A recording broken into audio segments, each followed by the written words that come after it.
Hello दोस्तों, मेरा नाम अनुज कुमार और आपके मेरे चैनल यूपी पीसीएल जेई प्रणुज में हार्दिक स्वागत है। जैसा कि आपको पता है, मैं आपके लिए रेगुलर इंटरव्यू अपलोड कर रहा हूं अपने चैनल पर।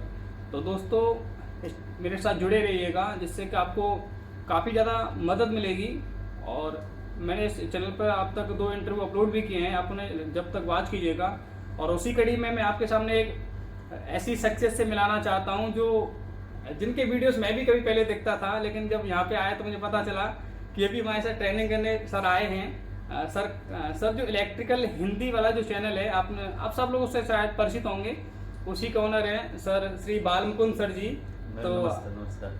आज उन सर का हम इंटरव्यू ले रहे हैं। तो सर का संघर्ष काफी काफी बड़ा रहा है। तो सर अपने हिसाब से बताएंगे सर ने क्या कैसे सफलता पाई और सर ने क्या क्या गलतियां की, सर को इतना समय सफलता पाने में क्यों लगा।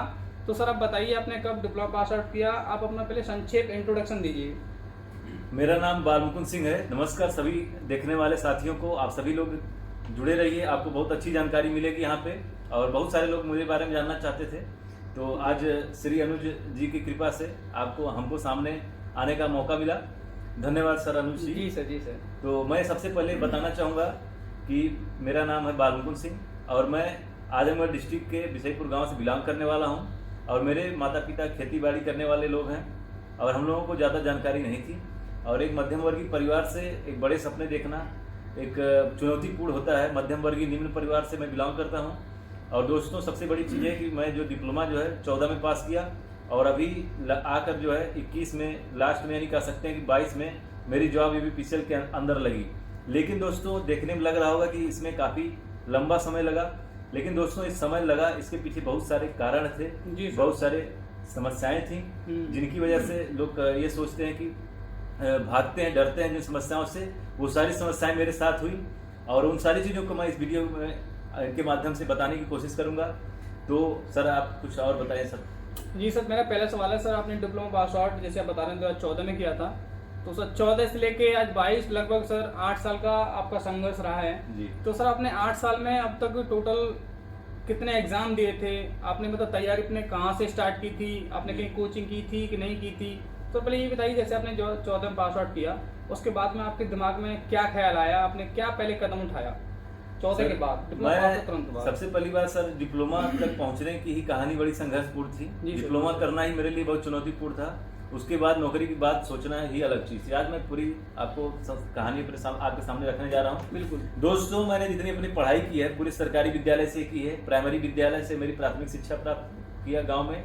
उसके बाद जो है हाई स्कूल इंटर तक जो है पूरा सरकारी से ही तैयारी किया।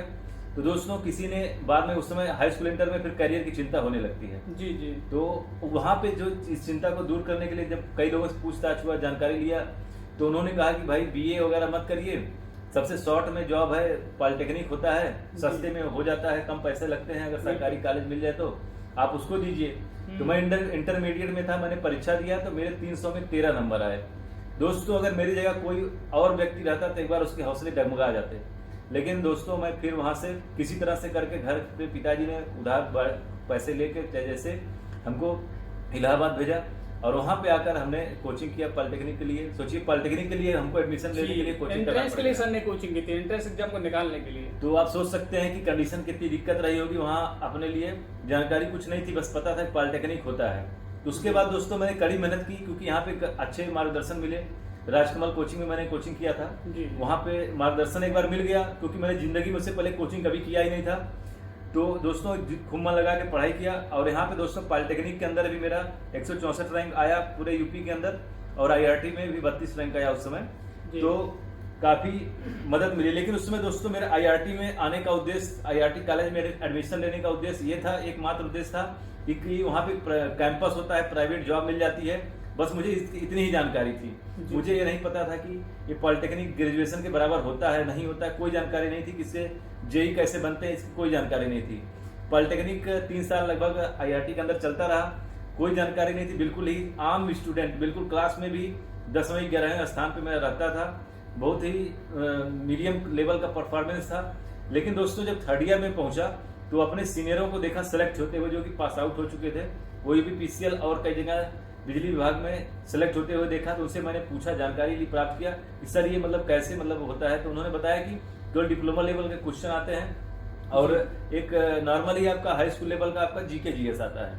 तो फिर मेरा इरादा बदला, तो मैंने सोचा कि क्यों ना तैयारी की जाए जेई की। तो दोस्तों घर से यहाँ पे सपोर्ट मांगा तो घर वाले मना कर रहे थे कि तैयारी तुम नहीं कर सकते, तुम्हारे बस का नहीं है निकालना।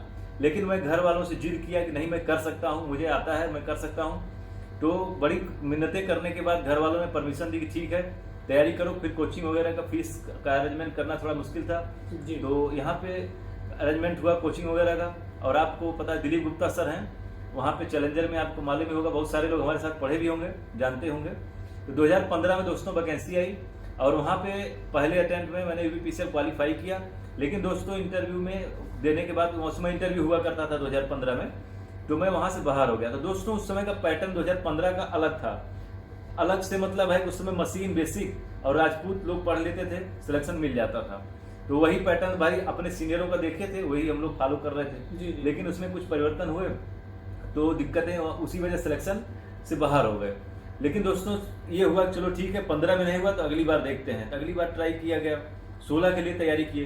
तो दोस्तों 2016 में जब हम लोग तैयारी करने गए तो वहाँ पे दोस्तों वहाँ भी वही हम लोग पुराने पैटर्न को, पुराने धुरी पे ही चलते रहे कि चलो ठीक है हम लोग पुराने कंडीशन में ही चलते हैं। तो वहाँ पे दोस्तों हमने जीएस, करंट अफेयर, रीजनिंग वगैरह पहली बार पढ़ना शुरू किया 15 के बाद, यानी 16 में।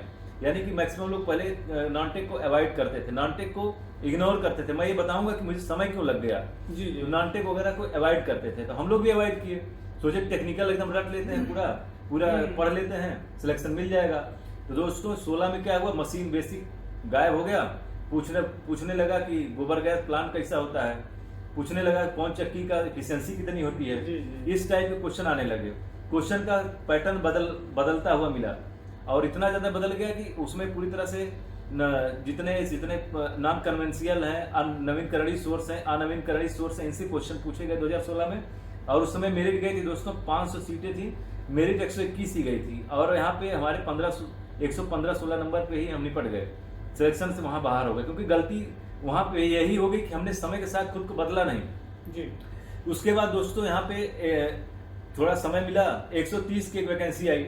वहाँ पे दोस्तों वहाँ पे भी टैकल नहीं कर पाए, कोर्स के साथ अपने आप को इवॉल्व नहीं कर पाए, चीज़ों को दिक्कतें मतलब फेस किए। क्योंकि अपने साथ समस्या थी, जानकारी की कमी थी। और कोचिंगों में भी मशीन बेसिक, पावर सिस्टम पढ़ा के छोड़ देते थे। इलेक्ट्रॉनिक्स पूछ लिया, आप बाहर हो गए कंपटीशन से। जहाँ इलेक्ट्रॉनिक्स पूछ दिया, जो बच्चा इलेक्ट्रॉनिक्स पढ़ा रहेगा वो सिलेक्शन पा लेगा। दोस्तों उसके बाद क्या हुआ आपका, फिर उसके बाद वेट किए वैकेंसी का। फिर उसके बाद 17 में फिर वैकेंसी आई। 17 में वैकेंसी आई तो फिर हमने इलेक्ट्रॉनिक्स वगैरह खूब पढ़ाई किया, अच्छे से खूब बढ़िया से पढ़ाई किया। उसके बाद दोस्तों क्या हुआ कि वहाँ पे वैकेंसी में 135 नंबर पाया मैंने यूपीपीसीएल में। और वहाँ पे समस्या आ गई कि इलेक्ट्रॉनिक्स भर के पूछा था। मेरे नंबर भी उस हिसाब, समय के हिसाब से बढ़िया थे, लेकिन वहाँ पे हो गया पेपर आउट और वो हो गई वैकेंसी कैंसिल। जी। क्योंकि उसमें लड़के जो है पेपर आउट होने की वजह से 198 नंबर तक पाए थे और उस पर कार्रवाई हुई और वैकेंसी कैंसिल होगी। तो वही पेपर फिर 18 में हुआ। 18 में हुआ, सर जी बता रहे हैं कि वहाँ पे तैयारी फिर हमने धुआंधार तैयारी की। और इस बार ठान लिए थे कि इस बार सिलेक्शन ले ही लेना है। क्योंकि घर से भी आप समझ सकते हैं कि आपकी एज बढ़ रही है, समय निकल रहा है, घर से भी पैसे का सपोर्ट नहीं मिल रहा है, तो आपको दिक्कतों का सामना करना पड़ रहा है।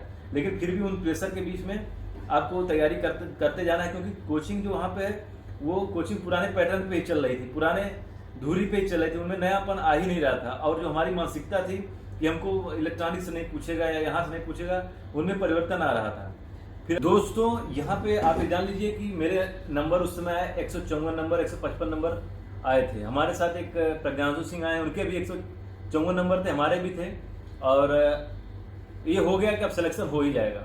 क्योंकि मैं 161 क्वेश्चन किया था, पेपर बिल्कुल मन मुताबिक हुआ था। 161 क्वेश्चन मैंने 2 समय कर रखे थे, 161 में मैंने 154 नंबर पाए। तो आप समझ सकते हैं कि एक्यूरेसी कितनी अच्छी रही होगी, तैयारी कितनी अच्छी थी। तो यहाँ पे क्या हुआ दोस्तों, आप नॉर्मलाइजेशन नामक एक चीज से परिचित ही होंगे। जी बिल्कुल। तो ये बड़ी खतरनाक चीज थी। तो वहाँ पे क्या हुआ, 2 शिफ्टों में एग्जाम हुआ था। और उसके बाद क्या हुआ, कुछ ऐसा इस प्रकार हो गया कि वहाँ पे 156-57 तक के लड़के, नंबर पाने वाले लड़के जो है रह सिलेक्ट हो जी। गए। और 164 कटार चली गई। और हम लोग इतना नंबर पाने के बाद बिल्कुल जब लगने लगा कि एकदम सिलेक्शन हो जाएगा, घर परिवार में खुशी का माहौल था, कि अब सिलेक्शन हो ही गया लड़के का, लेकिन बाद में पता चला सिलेक्शन नहीं हुआ। तो बहुत सारे लोग होंगे डिप्रेशन में चले जाते हैं। तो इन सब सारी चीज़ों से निकलने के लिए आपको मेडिटेशन वगैरह का सहारा लेना चाहिए। आपको अपने फिजिक पे भी ध्यान देना चाहिए, शरीर पे भी ध्यान देना चाहिए, क्योंकि अगर आपका शरीर इतना लंबा तक सस्टेन नहीं कर पाएगा, इलाहाबाद के अंदर कमरे के अंदर आप बैठे बैठे बीमार पड़ जाएंगे, डिप्रेशन ग्रसित हो जाता है आदमी। लेकिन आपको इन सब चीज़ों से निकलना होता है। आप इन सारी चीज़ों में फंसेंगे नहीं कि हमको सिलेक्शन नहीं हुआ। अगर आप उस योग्य हैं, आपको लगता है कि हम कर सकते हैं, तो आपको कोशिश जारी रखनी होती है। फिर आगे की कहानी में ये हुआ, फिर से तैयारी किया गया। उसके बाद ये नया 19 का पेपर दिया गया। 19 के पेपर में दोस्तों मेरा यहाँ पे 133-34 नंबर के आसपास था, और यहाँ पे मैंने दोस्तों डीवी कराई थी 19 में। और उसके बाद दोस्तों सबसे बड़ी समस्या हो गई, पूरी तैयारी करने के बाद खूब मेहनत किया गया, लेकिन एक चीज़ रह गई। क्या रह गई? आप सभी को पता है, पीएलसी स्काडा उसमें पढ़ा नहीं गया। कोचिंगों में भी यही कहा जाता था, ऑनलाइन कोचिंग हम लोग करते थे, क्योंकि ऑफलाइन कोचिंग हम पहले कर चुके थे। उस समय ऑनलाइन कोचिंग करते थे रमन सर का, या उस समय प्रवीण सर आए नहीं थे। उस समय प्रवीण सर का मतलब क्लासेस यूट्यूब पे चालू नहीं होती थी, तो वहाँ पे पूरा पीएलसी स्काडा भर के जिंदगी में पहली बार नाम सुने थे पीएलसी स्काडा क्या होता है। जी। तो अपने साथ समस्या होगी कि पीएलसी, बहुत सारे स्टूडेंट कहते हैं कि पीएलसी स्काडा हमको नहीं आती है। हमको भी नहीं आती थी, हमने तो नाम ही पहली बार सुना। ये किसी पूछा भाई ये किस चीज़ का क्वेश्चन है, जी। तो उन्होंने कहा पीएलसी स्काडा क्वेश्चन है। अब हो गया क्या कि 19 में हो गए बाहर। अब 19 में हो गए बाहर, ऑलरेडी 4-5 साल निकल गए हैं, बहुत ज़्यादा डिप्रेशन होने लगा।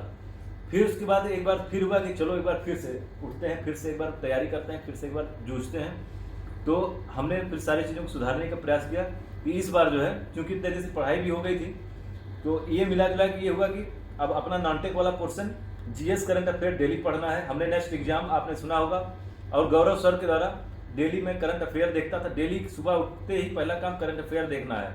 उसके बाद क्या हुआ, न्यूज़पेपर डेली पढ़ना है। ये तो हो गया आपका करंट अफेयर। जीएस के लिए इतना ही पढ़ना है, एनएफ यूपीपीसीएल के लिए इसी से रिलेटेड करंट अफेयर। सर अब जैसे सर आप बता रहे हैं कि सर देखिए 14 से लेके 2022 तक का सफर, उसमें रेगुलर एग्जाम देना, हर एग्जाम में फेलियर का सामना करना, उस फेलियर को एक्सेप्ट करके आगे फिर बढ़ना, है ना। और कोई इंसान कितना फेलियर सहन कर सकता है? 1 बार, 2 बार, 3 बार, 4 बार। जब इंसान मेहनत करने पर रिजल्ट नहीं पाता ना, अंदर से बहुत टूट जाता है। जबकि इलाहाबाद में रहकर तैयारी करना, घर से कितना समय मिलता है हमें, घर वाले में बोल के भेजते हैं कि अच्छा कोचिंग कितने दिन की है, तो हम बोलते हैं सर 6 महीने की कोचिंग है। तो वो 6 महीने के हिसाब से ये मेंटली प्रिपेयर हो जाते हैं कि हमारा बच्चा 6 महीने बाद जेई बन के आ जाएगा। लेकिन सर यहाँ पे देखिए 6 महीने तो नोटिफिकेशन निकलने में लग जाता है, फिर कब पेपर होगा, कब उसका रिजल्ट आएगा, कब डीवी होगा, कब फाइनल होगा।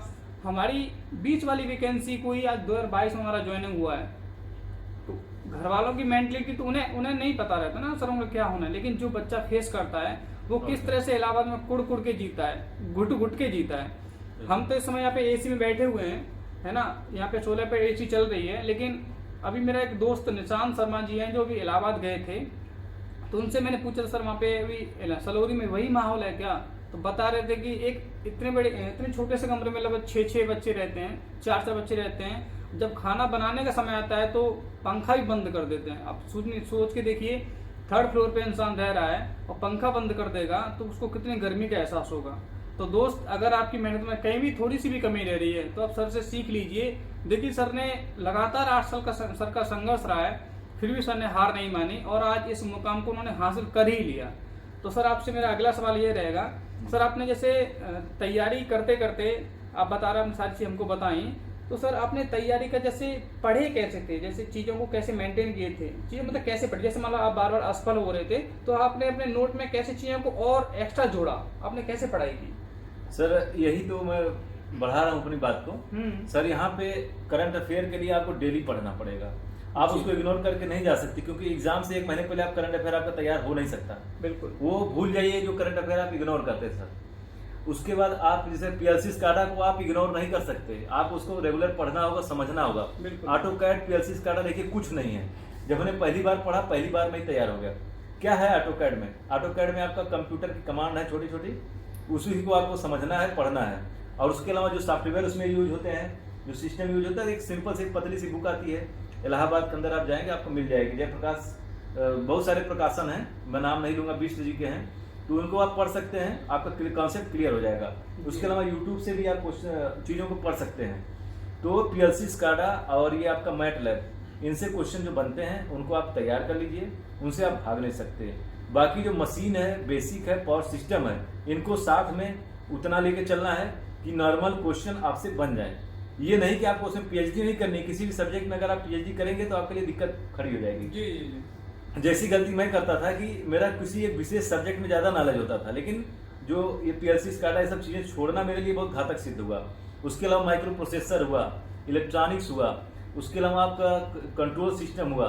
कंट्रोल सिस्टम के जो बेसिक क्वेश्चन है वो आपसे छूटने नहीं चाहिए। जैसे पोल निकाला हुआ, आप जाइए यूथ की बुक पढ़िए, उसमें आप, मैं यहाँ प्रमोशन नहीं कर रहा हूँ, उसमें 3-4 पन्ने का है जी। उसमें जो दिया है कंट्रोल सिस्टम का जो मेन पॉइंट है आप उसको पढ़ लेंगे। ओपन लूप में क्या होता है, क्लोज लूप में क्या होता है, इन सारी चीज़ों को पढ़ लेंगे तो आपका काम हो जाएगा। मेजरमेंट है, मेजरमेंट में भी आप कम से कम बेसिक चीज़ों को लेके चलिए, एकदम बिल्कुल आपका सफाया नहीं होना चाहिए। ऑक्सिलोस्कोप जो होता है, आपका सीआरओ होता है, इन सारी चीज़ों को पढ़ लीजिए। आप आपका जो एम्पलीफायर है वो कितने टाइप होते हैं, एफिशिएंसी कितनी होती है, 2-2 4-4 लाइन में आप उनकी नोट्स बना लीजिए दोस्तों। इसके अलावा मैं इन सारी चीज़ों को करने के बाद, इन सारी चीज़ों को पढ़ने के बाद तो मुझे समझ में आया कि एक फिर से नए सिरे से पढ़ाई की जाए। 19 में आने के बाद जब लोग हौसला छोड़ने लगते हैं, सिंपल सी बात है सर, बार-बार पेपर दे रहे थे, बार-बार असफल हो रहे थे, तो सर ने यही सोचा कि कहीं ना कहीं तो गलती हो ही रही है। हाँ। जो पेपर का पैटर्न चेंज हो रहा था, क्यों ना एक जो अपनी पुरानी तैयारी है वो तो दिमाग में रहेगी, लेकिन उस पैटर्न को एक साइड में रख के एक नए सिरे से नई तैयारी की जाए। तो सर वही आपको बताना चाह रहे, बताइए सर नई तैयारी। तो सर यहाँ पे हमने रमन सर का पूरा जितना लगभग 200 लेक्चर पढ़े हैं यूट्यूब पे जी। हमने पेड कोर्स नहीं लिया, घर से मांगने में थोड़ी सी हिचक बढ़ती थी कि यार पैसा मांगेंगे तो इंसान सर टूट भी तो जाता है, घर से पैसा मांगने की हिम्मत नहीं होती थी जी, तो दिक्कत होती है अपने साथ। बिल्कुल बिल्कुल होती है। तो हमने जो फ्री वाली क्लासेस थी रमन सर की, वो पूरा लगभग 200 लगभग लेक्चर थे, इलेक्ट्रिकल का, इलेक्ट्रॉनिक्स का, आपका माइक्रो प्रोसेसर 8085 का, 8051 का भी थोड़ा बहुत था। उसको मैंने पूरा बाकायदे से एक क्लास देखा और 3 महीने लगे हमको पूरा क्लास खत्म करने में। 3 महीने में पूरा नोट्स बन गया और उसके बाद वैकेंसी आपका सितंबर में 2020 में वैकेंसी आ गई थी। जी जी। और उसके बाद माफी चाहूंगा, लगभग अक्टूबर-नवंबर में आ गई थी। नवंबर में आती लगभग। हाँ, नवंबर में आ गई थी। उसके बाद मैं उसको रिवीजन करने लगा और उसके बाद यूथ की बुक ले लिया। यूथ की जो बुक है फार्मूला बुक एनालाइजर, और बाकी दोस्तों टेक्स्ट बुक मैंने लिया था, टेक्स्ट बुक से प्रैक्टिस किया। टेक्स्ट बुक से प्रैक्टिस करने से ये फायदा है कि नए प्रकार के क्वेश्चन जो पावर ग्रेड में पूछते हैं, दोस्तों मैं पावर ग्रेड में भी 1 नंबर से कई बार 1-2 नंबर से छट चुका हूँ। उसके अलावा लोको पायलट में भी छटा हूँ सर जी। साइको वगैरह देने के बाद, साइको वगैरह पास होने के बाद छटा हूँ, बहुत थोड़े नंबरों से, माइनर नंबरों से। जी जी। तो यहाँ पे जब क्वेश्चन की आप प्रैक्टिस करना स्टार्ट कर दिया मैंने, क्योंकि तैयारी तो हो गई, तैयारी मैंने सारी क्लासेस कर ली, सारे नोट्स बन गए। उसके बाद जब टेक्स्ट बुक वगैरह से हमने प्रैक्टिस करना स्टार्ट किया तो इससे हमको कमी पता चलने लगी। लगभग 18,000 बच्चे टेक्स्ट बुक के अंदर बैठते हैं। आप कोई भी टेस्ट देखेंगे तो वहाँ पे 18,000 20,000 लड़के बैठते हैं टेक्स्ट बुक के अंदर, और भी एप्लीकेशन है, बहुत सारे हैं, लेकिन यहाँ पे उसमें पीएलसी स्काडा के अलग अलग सेक्शन है। उसके अलावा बाकी आपका मशीन का अलग पेपर है, कंबाइंड पेपर भी होता है यूपीपीसीएल का। इसमें मेरी रैंक जो है शुरुआत में लगभग 4,000-5,000 रैंक आती थी। हम भी सोची इतना दिन पढ़ाई की है, 4 साल 5 साल, और रैंक मेरी अच्छी नहीं आ रही है जी। तो फिर मैंने उसको टैकल करना शुरू किया कि मेरी कमजोरी कहाँ पे दिक्कत फंस रही है। तो फार्मूला बुक एनालाइजर से पढ़ना स्टार्ट किया, बहुत कम से कम उसको पढ़ा होगा 20 से 30 बार फार्मूला बुक। मुझे मेरे दिमाग में आएगा कि एक बुक को रट जाते हैं। हमने छोड़ दिया राजपूत, छोड़ दिया जेबी गुप्ता, सारी बुकें छोड़ दी, खाली मैं फार्मूला बुक एनालाइजर पढ़ता था। रमन सर का नोट्स तो बनाया था, फिर उसको भी पढ़ना कम कर दिया, क्योंकि उसमें से पीएलसी स्काडा माइक्रो प्रोसेसर वगैरह का जो नोट्स था वही पढ़ते थे। उसके अलावा जो प्रवीण सर हैं उनका मैंने क्लासेस लिया था, वो काफ़ी अच्छा पढ़ाए पीएलसी स्काडा वगैरह को, काफ़ी क्वेश्चन। और उसके अलावा बाकी जो आप बहुत सारे स्टूडेंट अभी क्वेश्चन कर रहे थे 173 वाली वैकेंसी में कि इंटीग्रेशन डिफरेंशिएशन आ गया था। सर ये कुछ नहीं था, ये बिल्कुल ही आप बेसिक इंटीग्रेशन होते हैं, वो अगर आप थोड़ा भी इलेक्ट्रिकल पढ़े हैं ध्यान से, फूरियर सीरीज का मान लीजिएगा, अगर आपको क्वेश्चन पूछ दिया तो जाहिर सी बात है आप हार्मोनिक्स आपने नहीं पढ़ा है, अगर आप नहीं कर पा रहे हैं फूरियर सीरीज का क्वेश्चन, तो आप हार्मोनिक्स का चैप्टर खोलिए, वहां देखिए फूरियर सीरीज से ही हार्मोनिक्स सॉल्व होती है। ये सारी चीजें हैं, तो आपको कोई भी पार्ट छोड़ के नहीं जाना है, आप बहुत गहराई मत जाइए।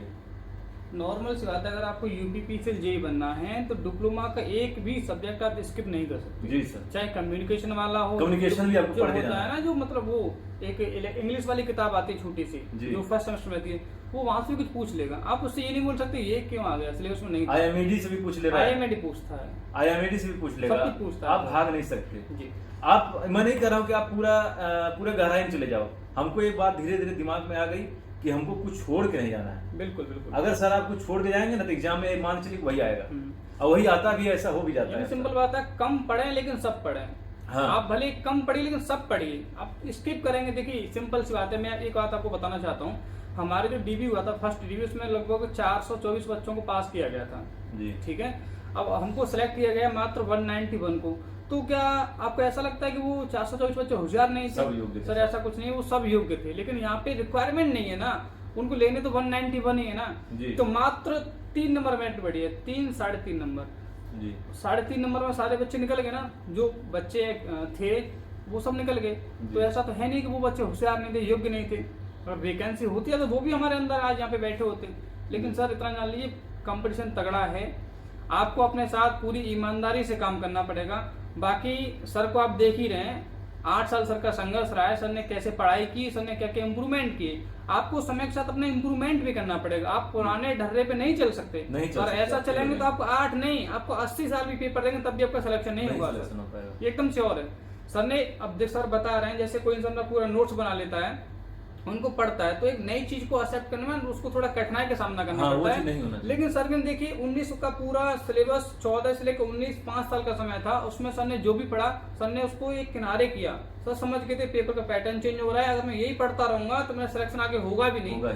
एक एज बढ़ती जाती है, एज के साथ साथ फैमिली प्रेशर बढ़ता जाता है, बहुत सारी चीजें होती हैं जो इंसान छोड़ता जाता है एक जॉब के चक्कर में। जैसे एक आचार्य प्रशांत जो सर हैं, वो यही कहते हैं ना कि सरकारी जॉब की तैयारी जवानी जलाने का एक पक्का इंतजाम है। तो वही सर हो भी रहा है ना। देखिए अब जैसे हम 191 लोग लग गए या 100 लोग लग गए, तो जब समुद्र में से आप 2-4 बाल्टी निकाल लेंगे तो उससे क्या हो जाएगा, है ना, कुछ नहीं है। वैकेंसी बहुत घटती जा रही है, आपको इन्हीं घटती वैकेंसी में से आपको अपनी सीट तय करनी होगी, है ना। भाग नहीं सकते आप। सरकार पे आरोप लगाना या किसी से कहना, आप लगाइए, कुछ होता है, कुछ नहीं होगा, कोई है ना सर। आप इसी चीज को एक्सेप्ट करिए, और आप इन्हीं वैकेंसी, भले वैकेंसी 20 निकले, लेकिन फिर भी देखिए यूपीपीसीएल अपना कितना अच्छा डिपार्टमेंट है कि वैकेंसी हर साल निकालता है, समय से उनको पूरा भी करता है। आप अगर रेलवे वाले जाके देखिए, 19 की वैकेंसी, उसको पेपर नहीं हो रहा है ना सर। तो डिपार्टमेंट को कोसना बंद कीजिए और आप अच्छे से तैयारी कीजिए। मैं इसीलिए सबका इंटरव्यू आपके साथ लेकर आ रहा हूँ। जैसे अभी मैं आकर्ष का लिया था, अभिषेक का लिया था, सब बच्चे छोटे छोटे थे, लेकिन सर से आप सुनिए ना। और बताइए सर क्या बोलना चाहते हैं आप। तो सर आप ये सोच लीजिए कि अब आ गया आपका 2021 चलने लगा। जी। 2021 का स्टार्टिंग हो गया। आपको मालूम है इस बीच में मैंने कोरोना का जिक्र नहीं किया। इसमें दोस्तों लगातार ये बीमारी चलती रही और कोचिंग संस्थान से लेकर हर सारी समस्याएं बढ़ने लगी। लेकिन यहाँ पे दोस्तों फरवरी में मैंने खुद वीडियो बनाया था। फरवरी में पेपर होने वाले थे यूपीपीसीएल के, और वो पेपर जो है टल गए, आपको पता ही होगा जी। पेपर टल गए। उसके बाद फरवरी के बाद मुझे फिर समय मिल गया, और दोस्तों मैं थोड़ा सा निराश होने लगा अंदर ही अंदर कि अब मेरा होना मुश्किल है, क्योंकि मेरी तबीयत भी सर खराब होने लगी। और आपको मैंने वीडियो भी बनाया होगा, बहुत सारे लोगों ने देखा भी था। मेरा लीवर में प्रॉब्लम हो गई थी काफी ज्यादा, और उसमें प्रॉब्लम हो गई बहुत ज्यादा।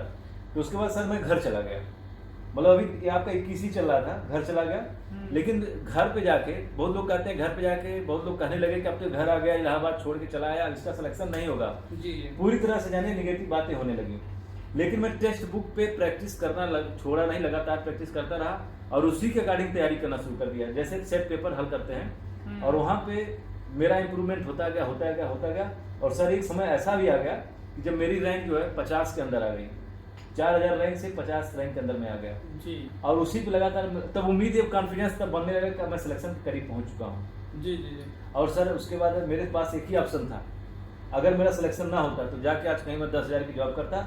मैं घर पे रुकने की कंडीशन थी ही नहीं, अब बिल्कुल लास्ट लिमिट क्रॉस हो गई थी।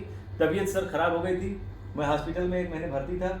बहुत सारे बहाने थे मेरे पास पीछे हटने के, लेकिन सर मैं फिर कुल मिला के लास्ट में यही सोचा कि हार नहीं मानेंगे जब तक पूरी ताकत लगा दिया। और लास्ट में सर जब पेपर देने गए, क्योंकि PLC स्काडा वगैरह सब पढ़ के गए थे, और उस वजह से अब नॉन टेक्निकल भी पढ़ा गया था, नॉन टेक्निकल में मेरे लगभग 40 नंबर बने थे, 50 में 40 नंबर बन गए थे सर। जी जी। और उसी वजह से नॉन टेक्निकल की वजह से सर आज सिलेक्शन हो पाया, क्योंकि टेक्निकल का पोर्शन आपने जो 7 सेकंड दिए होंगे उनसे ही पूछिए कि एकदम बिल्कुल हिल नहीं रहे थे, क्वेश्चन बिल्कुल नॉर्मल ही थे, लेकिन आपको पढ़ने में समझ में नहीं आएगा। लेकिन उसको चूंकि आपने इतना प्रैक्टिस कर लिया, हमने इतना प्रैक्टिस कर लिया क्वेश्चन पेपर की हर चीज़ की कि क्वेश्चन बनने ही बनने थे, तो फाइनली लास्ट में जाते जाते किसी तरह से बिल्कुल हो गए सिलेक्शन। और जाने की तबीयत भी अब सही हो गया, क्योंकि कहीं न कहीं अंदर से आदमी की टेंशन डिप्रेशन बिल्कुल, खा जाता है। और कुल मिला के मैं यही कहना चाहूँगा, अगर आप 1-2 नंबर से छट रहे हो, 3 नंबर से छट रहे हो, 4 नंबर से छट रहे हो, 5 नंबर से छट रहे हो, तभी आप इतना लंबा खींचिएगा।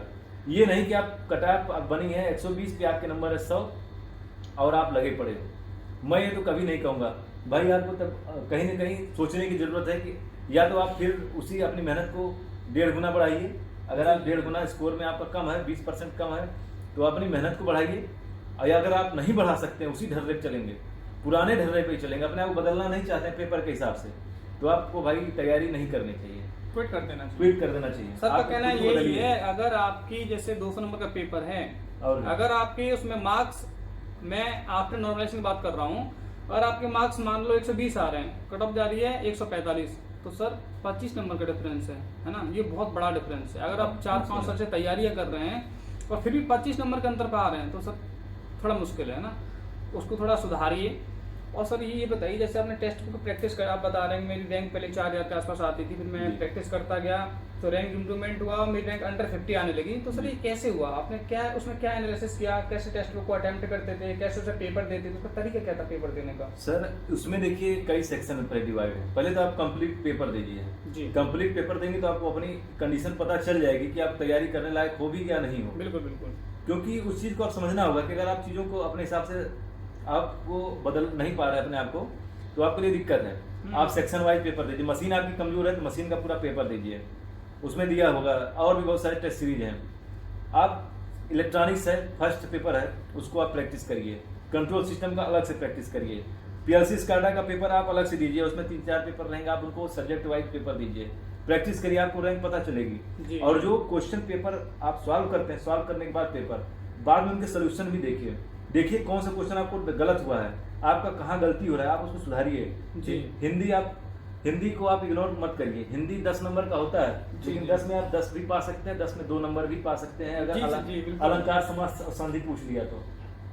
उसके अलावा सर करंट अफेयर को आप इग्नोर करके नहीं चल सकते। करंट अफेयर के बिना आपका काम कम से कम 20 नंबर है तो 15-16 नंबर तो आप लाइए ही। रीजनिंग कम से कम 18-19 नंबर तो लाइए ही लाइए। बिल्कुल बिल्कुल। हिंदी में आप 10 में से 8 नंबर आपको लाना ही पड़ेगा। सर नंबर आपको कलेक्ट करने हैं हर जगह, हर टॉपिक से कलेक्ट करने। ये नहीं कि मशीन आप छोड़ दीजिए पीसीए पीएलसी स्काडा के चक्कर में। मशीन से भी नंबर लाने हैं, पीएलसी स्काडा से भी नंबर लाने हैं, पावर सिस्टम से भी नंबर। अगर क्वेश्चन पूछ दिया नॉर्मल तो आपको छोड़ना नहीं है। हार्ड क्वेश्चन हर कोई छोड़ेगा, कोई ही करेगा, लेकिन अगर आप इजी क्वेश्चन गलत कर दिए सर तो आपको बाहर होने से कोई भी नहीं बचा सकता। आपका इजी क्वेश्चन गलत नहीं होना चाहिए किसी भी कीमत पे। हार्ड क्वेश्चन गलत आप छोड़ दीजिए, चलता है। हार्ड क्वेश्चन आप छोड़ दीजिए, चलता है, लेकिन इजी क्वेश्चन गलत अगर आपके हुए तो आप कंपटीशन से बाहर हो जाएंगे। आप समझ लीजिए आप बाहर होना शुरू हो गए, क्योंकि इजी क्वेश्चन तो पूरी जितनी पब्लिक है 40 कम से कम 1 लाख बच्चे बैठते हैं। ये 1 लाख बच्चे में कम से कम 50,000 बच्चे करेंगे इजी क्वेश्चन, और आप गलत करके बैठे हो, आप कितना पीछे गए। लेकिन हार्ड क्वेश्चन अगर आपका छूटता है या गलत होता है तो आप बचने का आपके चांस है, क्योंकि वो कई लोगों का गलत होगा।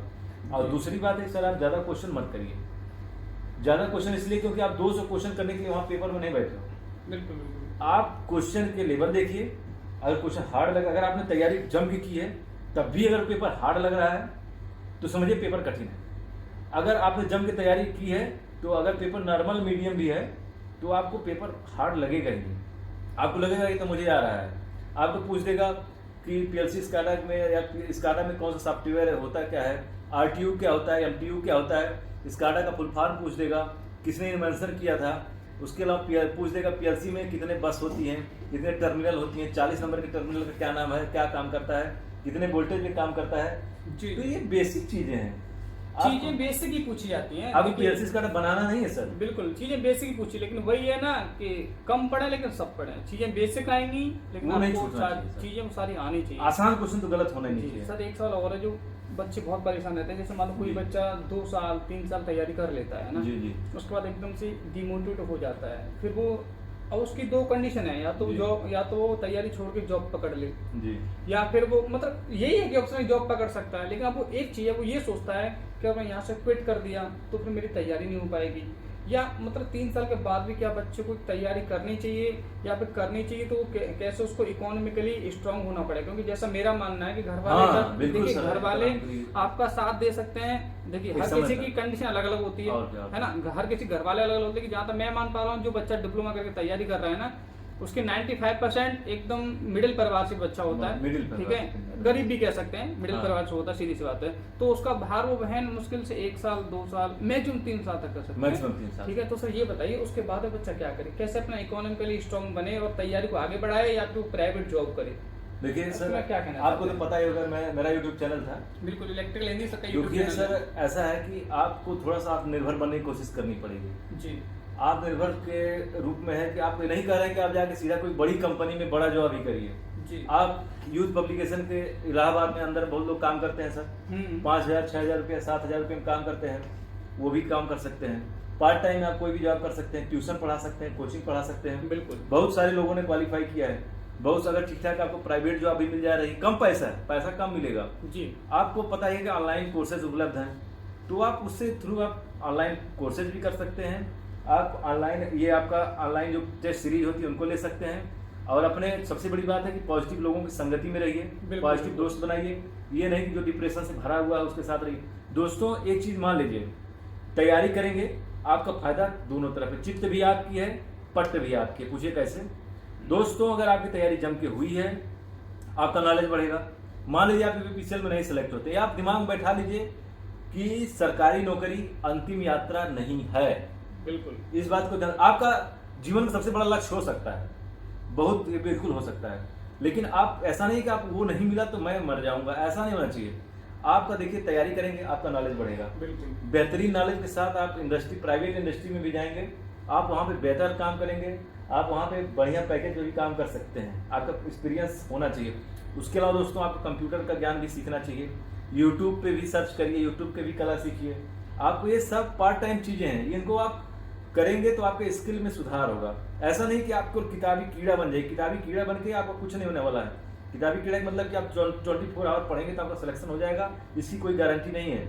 आप दिमाग को खोलिए, चारों तरफ सराउंडिंग में देखिए, चीजें कैसे बदल रही हैं, खुद को बदलिए। और पॉजिटिव लोगों के साथ, जैसे अनुज भाई साहब ने ये वीडियो बनाया है, पॉजिटिव लोगों के साथ बैठिए, देखिए, वीडियो को सीखिए। कहने का मतलब ये है कि आपको नेगेटिव सोचने की जरूरत नहीं है। अगर आप तैयारी कर रहे हैं, ठीक है, सरकारी लगी तो लगी, नहीं लगी तो प्राइवेट के लिए भी अपने आप को मेंटली प्रिपेयर रखिए। वहाँ भी इंसानी काम करते हैं, कोई दिक्कत की बात नहीं है। लोग पैसा 50, 60, 70 हजार बहुत रुपये अच्छा कमाते हैं। अच्छा पैकेज पाते हैं। ऐसा नहीं। कुल मिला की बात इतनी है। देखिए सर, 3 साल से ज्यादा समय हो रहा है तो आप देखिए, मैं ये नहीं कह रहा प्राइवेट जॉब पा लीजिए, है ना, प्राइवेट लग जाए, ऐसा कुछ नहीं।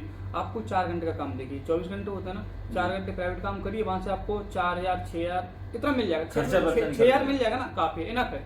आप कोई एक्स्ट्रा एफर्ट मत कीजिए, लेकिन आप बस इतना जान लीजिए, अपने मम्मी पापा से पैसे लेना बंद कीजिए, है ना। वो आपको देते, लेकिन आप खुद जान सकते हैं कैसे देते होंगे, वो कब तक देंगे, है ना। कब तक देंगे? और आपके ऊपर वो एक प्रेशर बना रहता है कि घर से पैसे मांग रहा हूँ, क्या हो रहा है, कैसे हो रहा है। आप ना आधा दिमाग तो आपको वहाँ आपका चलता दिमाग है आधा वही सर, वही कि सिलेक्शन आधा वही रहता है कि यार मैं यहाँ। और जब आप डिपेंड अपने इंडिपेंडेंट होंगे ना, तो आप free तो आप रहेंगे, फ्री हो जाएंगे। हाँ सर। घर वाले कुछ बोलेगा आप उसको इग्नोर भी कर सकते हैं, लेकिन Ignore जब घर वाले पैसे देते हैं ना, और तो उनकी एक एक बात बहुत गंभीरता से इंसान सुनता है, एकदम और परेशान हो जाता है। तो यही मेरी सलाह है, सर भी यही मानते हैं कि अगर 3 साल से ऊपर समय रहा, कोई ना कोई अपना खुद का कुछ न कुछ कीजिए, जिससे कि आप इंडिपेंडेंट हो जाए। सर मैं खुद यूट्यूब चैनल चलाता हूँ जी, जी। और सर उसमें कम से कम ज्यादा नहीं मिलते थे, 2-3 हजार रुपए मिल जाते थे महीने का लगभग। जी। मेरा मोबाइल रिचार्ज, जूता चप्पल, ये सब नॉर्मल जो बेसिक आवश्यकताएं हैं सर, वो हो जाती। थोड़ी कॉन्फिडेंस आता था अंदर से कॉन्फिडेंस आता है कि मैं कुछ कर सकता हूँ, मेरे अंदर कॉन्फिडेंस आता है कि मैं कुछ 4 पैसे कमा भी सकता हूँ। क्योंकि अगर आपका कॉन्फिडेंस गिर गया सर, मनोबल गिर गया, तो आपका सिलेक्शन से आप और दूर चले जाओगे, पढ़ाई में मन नहीं लगेगा सर। तो सर अब चलने से विदा लेने का समय सर आ गया है। जी सर, सर ने हमको समय दिया, नमस्कार। है ना, सर ने बहुत समय दिया, सर का इसके लिए धन्यवाद। सर एक 2 शब्दों में बच्चों को कुछ और बताइए, मात्र 2 शब्दों में सर, ऐसा बच्चा क्या करे कि जल्दी सफलता पा लें, या बच्चे कुल मिला के डिप्रेस्ड ना हो और डिमोटिवेट ना हो, थोड़ा लगे रहें तो उनको सफलता मिल सकती है। जैसे मान लीजिए किसी की एज 26, 27, सर की सर इसमें कितनी है? 29 साल 29 ईयर्स है भाई। 29 ईयर्स तक रुके रहना है अपने पे बहुत बड़ा टास्क होता है, बहुत बड़ा चैलेंज होता है। तो सर भाई आप जो अपने आपके हम उम्र जो साथी हैं, जी। कुछ उनसे आप अपनी फीलिंग को उनके साथ साझा कीजिए, बस थोड़ा सा 2 मिनट। सर मैं एक कहानी सुनाना चाहता हूँ, बस चलते चलते। जी जी सर एक लकड़हारा था, वो कुल्हाड़ी लेके जंगल में गया पेड़ काटने के लिए, और वो दिन भर में एक पेड़ काटता था। उसके बाद एक बंदा, नया बंदा है, जैसे हमारे अनुज भाई हैं, आए 2 साल में इन्होंने सिलेक्शन ले लिया, अभी 18 के पास आउट है। जी जी जी। और इन्होंने तुरंत सिलेक्शन ले लिया। तो इनके लिए ही कहानी है। 18 में आए ये भाई, उसके बाद नया एक नया बंदा आता है जंगल के अंदर कुल्हाड़ी लेके, वो दिन भर में 10 पेड़ काटता था। तो वो भी दोपहर में आता था, पेड़ काट के चला जाता था, शाम तक 10 पेड़ काट डालता था। और ये दूसरा जो पुराना वाला लकड़हारा था, ये सुबह से 1 पेड़ काटता था। जी। तो पुराने वाले बंदे ने पूछा, भाई मैटर क्या है जी जी कि आप इतना पेड़ काट डाले इतने जल्दी जल्दी? तो उसने क्या कहा, तो उसने कहा भाई सुबह से लेकर दोपहर तक तो मैं आधा दिन केवल अपनी कुल्हाड़ी की धार तेज करने लगा था।